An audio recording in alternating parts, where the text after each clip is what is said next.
Hi guys, I'm gonna try something new today. You might remember that I did the strategy videos for M13 core set limited draft, but this time I wasn't all that interested in doing opening discussions, also because the better ones take a lot of time to prepare, especially if I want to have a slideshow that I'm commentating on. But one thing I thought that would be pretty neat is a video in which I go over some of the key things that happened in the draft and where we can maybe see how to improve or, well, maybe also mistakes we made or things we missed.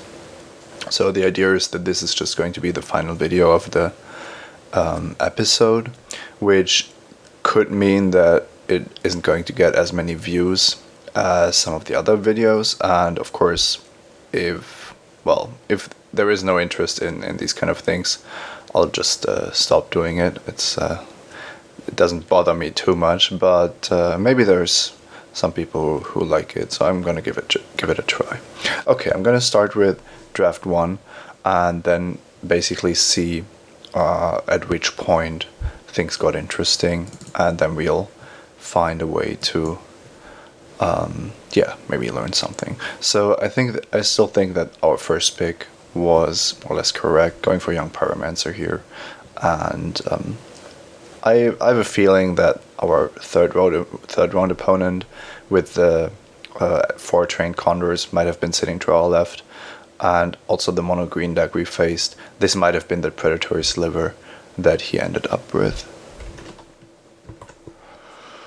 We are now in pack 4, and I really like the fact that we decided to go for Barrage of Expendables, even though it's a high variance card compared to some of the others.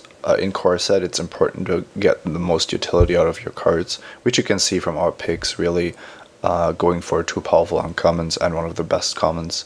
So we aren't content with just having fine cards or mediocre cards, but we want cards that in the right deck are going to shine, and Barrage is a great example. I think that this pack really made this draft go into the direction that we wanted it to.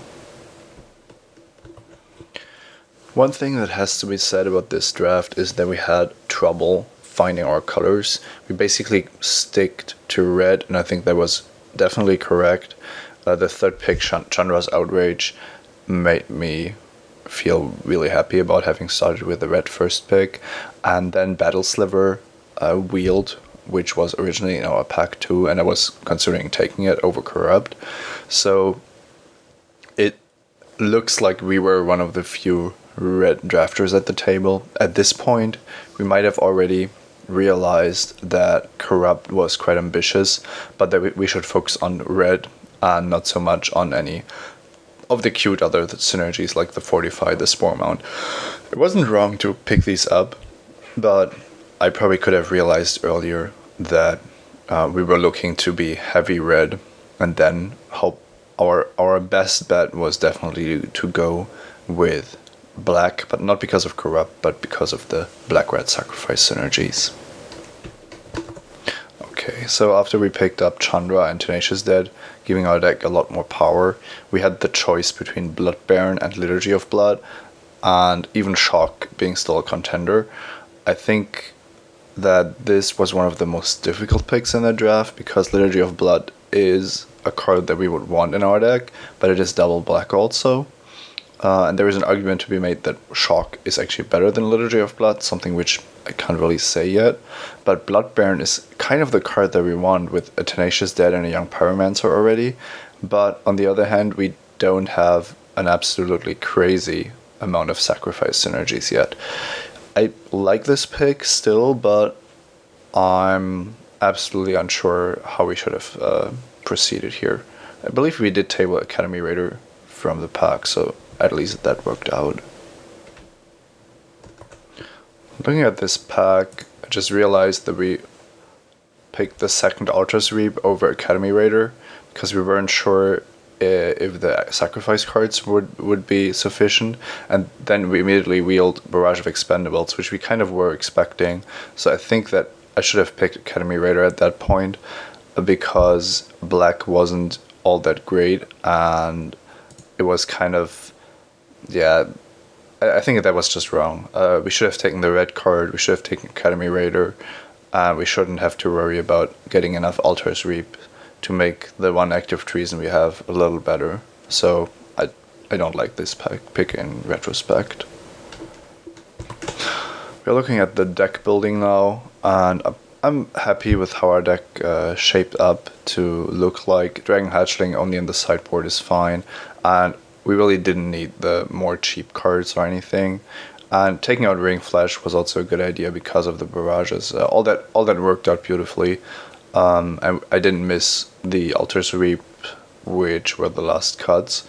Although then in the end we decided not to play the Corrupt, and that's just something that we could have probably considered from the beginning, and it wouldn't have been outrageous to just play 6 ROMs rather than 7. Even though Liturgy of Blood becomes a little bit more difficult to cast, we do have a better time with our remaining spells.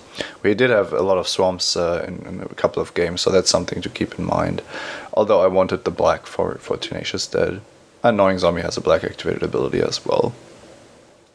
Okay. Let's see if we can find some interesting things that happened in round 1. The funny thing about round 1 is how our opponent is actually trying to build his own sacrifice synergies with Tenacious Dead, and then later also a Bubbling Cauldron and the Trading Post, but we just have the better matchup in basically all regards. We even have the Bogbrew Ridge, and when our opponent plays Active Treason targeting it, we are pretty much certain that he has his own Bubbling Cauldron, which he shows us in one of the later games. So I think this was really just our deck doing a similar thing on a much better and more focused scale. Also, something that we can also already see is that the Black Rat Sacrifice deck is quite good against green, because you usually don't have trouble blocking or chump blocking the large beasts, and Active Treason is enormous. One of the key plays in this game is definitely us holding back Active Treason, even though we would have gotten a 6/4 out of the deal, and our opponent then dropping a 5/5 Vastfoot Hydra, which basically wins us the game with Active Treason and the sacrifice from Bubbling Cauldron. We still have a lot of cards, so I'm reasonably certain that we would have won this otherwise, but this was an absolute blowout. Overall, one of my problems with our deck is that we didn't have a good sideboard. We had good cards, a few good cards, but also not really many. We did have a Ring Flash that we could bring against low toughness creatures, but we were pretty well set up to beat those anyway. So what this deck was lacking was some ways to make its curve cheaper if necessary, or to have some more things to do against problematic cards. We didn't even, we had a Demolish, but we didn't have a good way to deal with artifacts or equipment. And yeah, some more fringe cards for the sideboard would have definitely been good for us. But we did have a good main deck, so that's definitely worth more. This was game 2, and it was actually pretty good for us that the Enlarge only got a Bogbrew Ridge, and then we tried to raise our opponent's combo, which doesn't work out because he draws a Doomblade 1 or 2 turns later, but that still doesn't make that wrong. We do take a long time to win here, and one thing I didn't mention is the fact that we were on the same number of cards in our deck, but our opponent was drawing first, so we actually had a reasonable late game plan of decking our opponent, milling him out by just going the whole distance, simply because this is a life gain engine and we have a life gain engine, especially once we draw Tenacious Dead. But it's really difficult for either of our decks to break through. In the end, we managed to win with damage, but that was definitely a strategic option as well. This is the Corpse Hauler. We did have to wait a long time to punish it with Vile Rebirth, but that was one of my favorite plays in the whole tournament. The most difficult strategic decision in this game was definitely whether to use Chandra's Outrage on Advocate of the Beast and Liturgy of Blood on Giant Spider, because we weren't sure what else there could be and how much some kind of big creature could put us into trouble from this position. In the end, we played this aggressively, and it worked out. And yeah, I think from the looks of our deck, he did try to build a synergistic deck, and he wasn't packing like huge monsters that would have made a lot of trouble. Even then, if it's just a huge beast or whatever, then we can just go on the defensive again. And it's rather unlikely that our opponent plays a huge flyer here. Of course, there is Nightmare, but in black-green, there actually aren't that many creatures that you have to be afraid of with a board like this and a Bubbling Cauldron.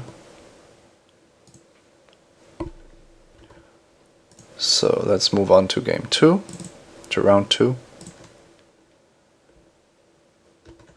We did have a couple of hands in this event where we were holding a little bit too many lands in a sense, but we also had one of our key cards, Tenacious Dead in this case, Bubbling Cauldron in a later hand, and I'm always happy to keep hands like this because I know I can cast everything I draw, but Tenacious Dead is one of the highest utility cards in our deck, and it ensures that we won't lose the early game. Of course, we do need to draw some spells with this hand, but that's true for 3 or 4 land hands as well.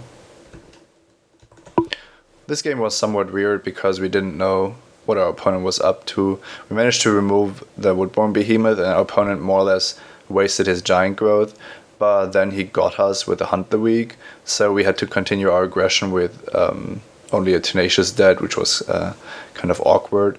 And we also missed a point of damage there in between, because we decided that, well, when we drew the Bubbling Cauldron, maybe we can go back to that. Let's see. When we draw the Cauldron, I decided to leave back the Tenacious Dead. This is the turn, and in retrospect, that was just a mistake because I'm dealing 1 with Tenacious Dead and preventing 2. If I just play the Cauldron and attack, I'm dealing 1. I might take 2, but that's only if our opponent doesn't have anything better to do with the mana, and I'm even gaining 4 anyway. So I really just missed a point of damage here, which wasn't all that obvious, but with the Cauldron and a Tenacious Dead in play, there's really no reason to not raise as aggressively as possible. Turn 3 of game 2 was definitely very difficult. We could have gone for the Firecat, but I liked the 2-3 because it dominated the Predatory Sliver, but we didn't take Hunt the Weak into account and get somewhat punished for it. Well, if we want to play around Hunt the Weak, we just drop the Firecat, and I think it's probably the safer play, the better play. It would still have been outclassed by Giant Growth, of course, but it would have been better. I wanted to make sure not to lose to another Predatory Sliver, which I thought was a legitimate threat. In theory, our opponent could even be holding the triple Predatory Sliver hand, and then I really need the Firecat in play. Otherwise, the Minotaur doesn't do anything, and I'm falling very far behind. In the end, things worked out thanks to the strength of the 2 cards you see here, and our opponent then kind of running out of gas with 2 little creatures and a little too many spells and lands. But it was a very close game, and Hunter Week definitely made it a lot more difficult for us to win. Okay, we did have some fun things happening with the Muta Vault and the Barrage, and we finish him off with an Active Treason and Woodborne Behemoth. But at this point, I was feeling quite confident that there weren't too many outs for our opponent. So let's see what round 3 had to offer. We did have to mulligan here for the first time, and in short, we basically lost the game because of opportunity, or double opportunity, from our opponent. So let's see if I can find some other interesting things. This turn is definitely the one I would have liked to play differently the most. I somehow didn't want to shoot the Condor at this point, because if we barrage the Condor, or we still active treason the Cancrix or the Train Condor, then the card advantage provided by Chandra's Zero ability is better. But then we found Academy Raider, and that meant that we had to cast it off a red, and that was just somewhat awkward. Definitely not happy how this turned out, especially after our opponent Thunder Strikes the Armored Cancrix to kill the Chandra, and then proceeds to go get back into the game with opportunity. The funny thing is that we still had a good shot at winning. Our opponent was down to 6 cards, and if we draw a Tenacious Dead, then we would actually be in good shape here. We didn't, and that's fine. In the end, I believe that we had 1 or 2 sacrifice activations with Gnawing Zombie, where we decided to drain our opponent for 1 and gain 1 life ourselves. But in the end, it would have been better to just gain 4, because of the fact that we, well, didn't draw enough creatures to really get the Cauldron going. The second game was a lot more easy, and that's mostly because there were no opportunities in sight, and Haunted Plague Mail itself is just not all that threatening. We also have a hand here, which is almost the best late game hand you can think of. We can Molten Birth. If we don't draw a land, then we still have the 4 lands to cast basically anything we draw. I think this is the game where we did run Chandra into Negate, but we were so far ahead that it didn't really matter. The final game was somewhat anticlimactic, because we did have a good curve of the boarded Dragon Hatchling, Firecat, and Pyromancer. Our opponent only had the Condor, and then couldn't even drop an Nephalia Sea Kite. So this game was just over really quickly. Not much to say about that. But we managed to win 8 packs in the process, which was a nice achievement, especially considering that it was our first draft on Magic Online in the new M14 format. Okay, let me know what you thought of the draft and the matches, of course, but also of this feature. If you didn't like it, let me know. If you liked it, let me know. And then we will see if this is something that I can do later on again, or if you would rather have me do some other bonus features. As always, I'm Simon Götzen, recording Simon Says for mtgoacademy.com, and see you next time.